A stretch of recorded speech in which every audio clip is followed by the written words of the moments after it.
Alloh taoloning bergan ne'matini hazm qilib kuch-quvvatga aylantirilishligi bu Allohning karomati, qudrati, san'ati hisoblanadi.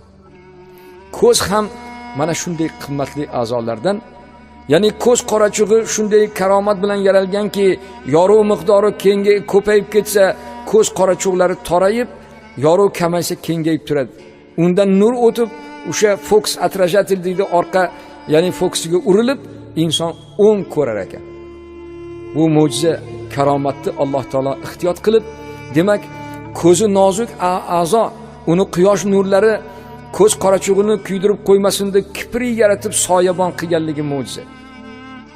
Ya'ni soch soqoli o'sib ketaveradi, ammo kiprikni Alloh amr chiziqda to'xtatib qo'yibdi. Bu ham o'sversa nima qilardik? Masalan, deylik 15 kunda to'g'rilab, qaychilab turarmidik?